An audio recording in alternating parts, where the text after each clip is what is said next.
अस्सलाम वालेकुम। Welcome to the E squared academy.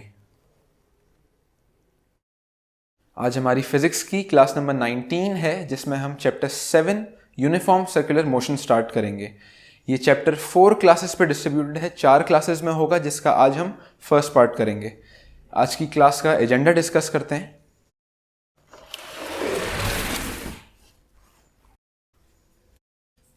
तीन चीज़ें हम आज डिस्कस करेंगे। First, introduction. जैसे कि आपको आइडिया हो गया होगा कि हर चैप्टर के स्टार्ट में एक छोटा सा इंट्रोडक्शन होता है अबाउट द चैप्टर, कि उसमें क्या होगा, क्या पढ़ेंगे। सेकंड चीज़, यूनिफॉर्म सर्कुलर मोशन, जो हमारे चैप्टर का नाम है, हम एक्चुअली पढ़ेंगे कि ये होता क्या है और इससे जितनी भी रिलेटेड चीज़ें बाकी आगे चैप्टर में हैं वो उसकी एक बेस मिल जाएगी हमें। और थर्ड है सेंट्रीपिटल एक्सेलरेशन। ये थोड़ा सा आगे का कॉन्सेप्ट है। जब आपको यूनिफॉर्म सर्कुलर मोशन समझ में आएगा तब आपको पता चलेगा कि सेंट्रीपिटल एक्सेलरेशन क्या होती है।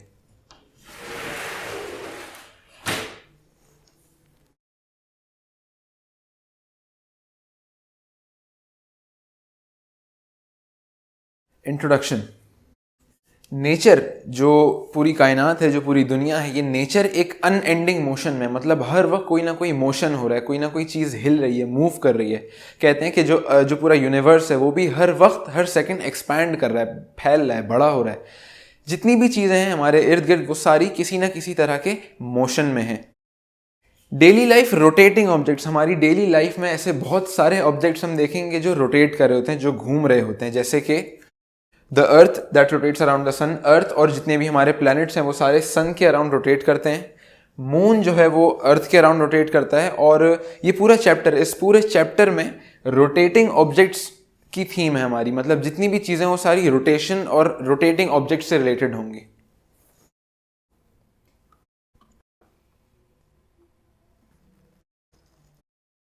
Uniform circular motion. If an object is moving at constant speed in a straight line, अगर एक ऑब्जेक्ट सीधी लाइन में, स्ट्रेट लाइन में कांस्टेंट स्पीड के साथ मूव कर रहा है तो उसकी वेलोसिटी का ना तो मैग्नीट्यूड चेंज हो रहा है ना ही डायरेक्शन चेंज हो रही है। और जब ये दोनों चीज़ें कांस्टेंट है मतलब उसकी ऑब्जेक्ट की वेलोसिटी भी कांस्टेंट है। लेकिन अगर उस बॉडी के मोशन की डायरेक्शन में एक फोर्स अप्लाई की जाए, मतलब जिस भी डायरेक्शन में बॉडी मूव कर रही है उसी डायरेक्शन में अगर उस ऑब्जेक्ट पे, उस बॉडी पे एक फोर्स लगाई जाए तो उसकी वेलोसिटी का जो मैग्नीट्यूड है वो चेंज हो जाएगा। डायरेक्शन वही रहेगी लेकिन जो मैग्नीट्यूड है उसमें फर्क आ जाएगा, इंक्रीज आ जाएगा। और हमें पता है कि जब भी एक बॉडी की वेलोसिटी में इंक्रीज आता है तो एक एक्सेलरेशन प्रोड्यूस होती है। क्यों? क्योंकि acceleration is the rate of change of velocity, मतलब जब वेलोसिटी चेंज हो रही है तो कितने टाइम में कितनी वेलोसिटी चेंज हो रही है, ये हमारी एक्सेलरेशन होती है। क्योंकि फोर्स लगाने से उस ऑब्जेक्ट की इनिशियल वेलोसिटी जो थी वो इंक्रीज हो जाएगी और फाइनल वेलोसिटी अलग हो जाएगी, ज़्यादा होगी, तो इन दोनों वेलोसिटीज़ के डिफरेंस की वजह से एक्सेलरेशन प्रोड्यूस होगी। अब if the force is perpendicular to the direction of the motion, मतलब लास्ट स्लाइड में हमने पढ़ा था कि जिस डायरेक्शन में मोशन था उसी डायरेक्शन में एक फोर्स अप्लाई की जा रही थी। अगर ऑब्जेक्ट की जो मोशन ऑफ डायरेक्शन है उससे परपेंडिकुलर यानी एग्जैक्टली 90 डिग्री के एंगल पे एक फोर्स अप्लाई की जाए तो क्या होगा? अगर ये बॉडी है, ये जो बॉडी जिसकी डायरेक्शन, जिसकी वेलोसिटी v दिखाई गई है, अगर ये बॉडी है, इसकी वेलोसिटी की डायरेक्शन ये है, अगर इसके ऊपर मैं एग्जैक्टली 90 डिग्री पे यानी परपेंडिकुलर डायरेक्शन में एक फोर्स अप्लाई करूंगा तो इसकी डायरेक्शन ऐसी हो जाएगी। अगर इसके ऊपर 90 डिग्री की फोर्स अप्लाई करूंगा तो इसकी डायरेक्शन ऐसी हो जाएगी। इस पे करूंगा तो वापस ऐसी हो जाएगी। इसका मतलब ये हुआ कि जैसे जैसे परपेंडिकुलर डायरेक्शन में एक फोर्स अप्लाई की जा रही है, हर पॉइंट पे, हर इंस्टेंस पे उस ऑब्जेक्ट की डायरेक्शन चेंज हो रही है। क्योंकि डायरेक्शन चेंज हो रही है तो वेलोसिटी में फर्क आ रहा है, वेलोसिटी में फर्क आ रहा है तो एक एक्सेलरेशन प्रोड्यूस हो रही है।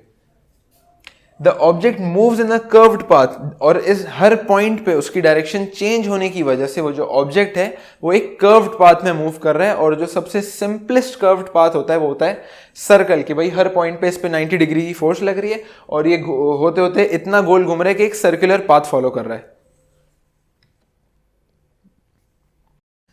If a body moves with a constant speed in a circular path, जैसे हमने लास्ट स्लाइड में डिस्कस किया कि उसकी मोशन की डायरेक्शन से परपेंडिकुलर अगर फोर्स लगे और वो यूनिफॉर्म स्पीड से यानी कांस्टेंट स्पीड से उस गोल डायरेक्शन में मूव करता रहे, इस पूरे मोशन को कहते हैं यूनिफॉर्म सर्कुलर मोशन। यूनिफॉर्म इसलिए क्योंकि उसकी जो स्पीड है यानी वेलोसिटी का जो मैग्नीट्यूड है वो कांस्टेंट है, सेम है, सिर्फ डायरेक्शन चेंज हो रही है।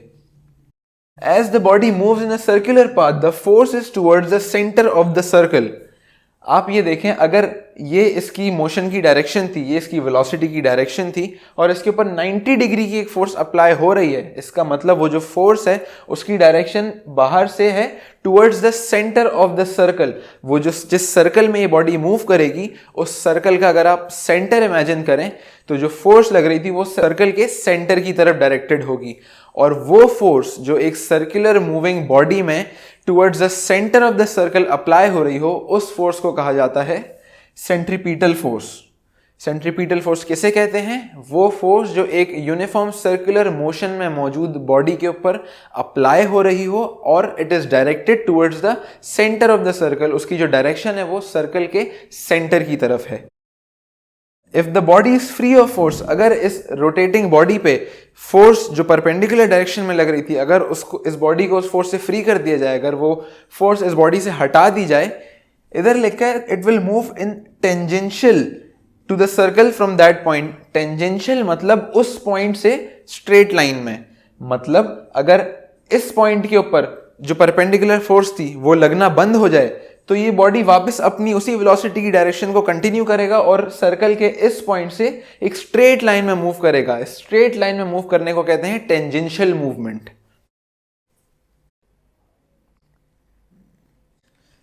अब कंसिडर अ बॉडी रिवॉल्विंग। आप इसी बॉडी को कंसिडर करें, इमेजिन करें कि इस तरह से रिवॉल्व कर रही है। क्यों? क्योंकि उसके ऊपर एक परपेंडिकुलर फोर्स लग रही थी। Within a circle of radius R, जिस सर्कल में ये मूव कर रही है उसका रेडियस r है, इसका स्टार्टिंग पॉइंट था p, इसका एंडिंग पॉइंट था p डैश और इसकी वेलोसिटी थी v। ये कह रहा है कि जो एंगल प्रोड्यूस हो रहा है, जो थीटा एंगल है, जो p o p डैश है, जिस एंगल पे ये मूव कर रही है, that is called the angular displacement of this body. मतलब ये एक एंगल पे मूव कर रही है ना, अगर स्ट्रेट लाइन में मूव करती तो हम कहते हैं कि इसने फलाना फलाना डिस्प्लेसमेंट कवर करी। क्योंकि ये एक एंगल पे मूव कर रही है तो हम कहेंगे इसने एक एंगुलर डिस्प्लेसमेंट कवर करी।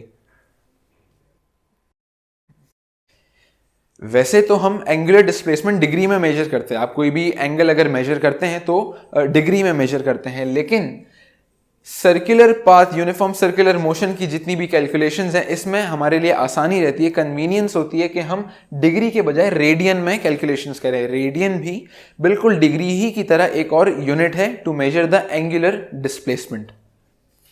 1 radian is the angle subtended at the centre of the circle. अगर ये एक सर्कल है, इसके ऊपर मैं एक इस तरह से एंगल ओपन करूं जिसका जो आर्क है उस आर्क की लेंथ एग्जैक्टली इक्वल हो to the radius of this circle. हमने एक आर्क बनाया, एक सेक्टर बनाया सर्कल के अंदर, और इस सेक्टर का जो आर्क था, जो आर्क लेंथ थी, मतलब ये जो सरकमफ्रेंस थी, उसकी लेंथ बिल्कुल एग्जैक्टली इक्वल होगी इस सर्कल के रेडियस के। अगर ये दोनों चीजें सेम होंगी तो जो बीच में एंगल होगा वो होगा 57.3 degree, that is equal to 1 radian.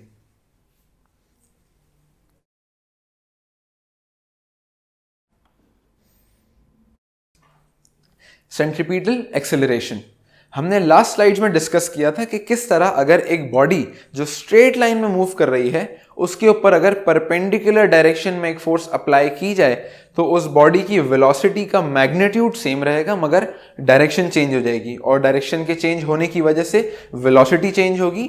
That causes an acceleration to be produce, मतलब एक एक्सेलरेशन प्रोड्यूस होगी। इधर हम देख रहे हैं कि एक ऑब्जेक्ट है वो ऑलरेडी सर्कुलर पाथ में मूव कर रही है, ऑलरेडी गोल ही घूम रहा है। इसका मतलब ये हुआ भले ही ये यूनिफॉर्म स्पीड से मूव कर रहा हो, लेकिन क्योंकि इसका डायरेक्शन, क्योंकि इसकी डायरेक्शन चेंज हो रही है, मतलब वेलोसिटी चेंज हो रही है, जिसकी वजह से एक एक्सेलरेशन प्रोड्यूस हो रही है। और न्यूटन के सेकेंड लॉ के हिसाब से जब भी कोई एक्सेलरेशन प्रोड्यूस होती है मतलब कोई ना कोई फोर्स मौजूद होगी, क्योंकि the force on a body is equal to the product of the mass and the acceleration produced. ये कहता है न्यूटन का सेकेंड लॉ कि एक बॉडी के ऊपर जो फोर्स लग रही है वो बराबर होगी, इक्वल होगी उस बॉडी के मास के और उस बॉडी में जितनी एक्सेलरेशन प्रोड्यूस हो रही है उन दोनों के प्रोडक्ट के। तो क्योंकि एक्सेलरेशन प्रोड्यूस हो रही थी तो हमने डिवाइस किया according to the Newton second law के एक फोर्स भी मौजूद होगी, जिस फोर्स को हम सेंट्रीपिटल फोर्स कहते हैं, और उस फोर्स की वजह से जो एक्सेलरेशन प्रोड्यूस हो रही थी उसको कहा जाता है सेंट्रीपिटल एक्सेलरेशन। मैग्नीट्यूड, जो सेंट्रीपिटल एक्सेलरेशन का मैग्नीट्यूड होता है, it is the square of speed divided by the radius of the circle. जिस भी सर्कुलर पाथ में वो ऑब्जेक्ट मूव कर रहा है उसकी जो कांस्टेंट स्पीड होगी उसका स्क्वायर डिवाइडेड बाय उस सर्कुलर पाथ का रेडियस आपको देता है सेंट्रीपिटल एक्सेलरेशन, जिसको हम ए सी से डिनोट करते हैं। अगर मैथमेटिकल इक्वेशन की फॉर्म में देखें तो A C is equal to V squared over R. एक एग्जाम्पल सॉल्व करते हैं। The moon revolves around the earth in an orbit that is approximately circular and of mean radius 3.84 times 10 exponent 8 meters. Speed of the moon is 1022 meter per second. What is the centripetal acceleration of the moon? ये कह रहा है कि जो moon हमारे अर्थ को rotate के इर्द गिर्द रोटेट करता है वो अप्रोक्सीमेटली सर्कुलर पाथ में है, क्योंकि उसका पाथ इतना बड़ा है कि अगर वो सर्कल थोड़ा सा डिस्टॉर्टेड भी हो, थोड़ा सा टेढ़ा मेढ़ा भी हो, फिर भी हम उसको ओवरऑल एक सर्कल अज्यूम कर सकते हैं। और उसका जो मीन मतलब एवरेज रेडियस है वो है 3.84 times 10 exponent 8 meters। हमें निकालनी है सेंट्रीपिटल एक्सेलरेशन।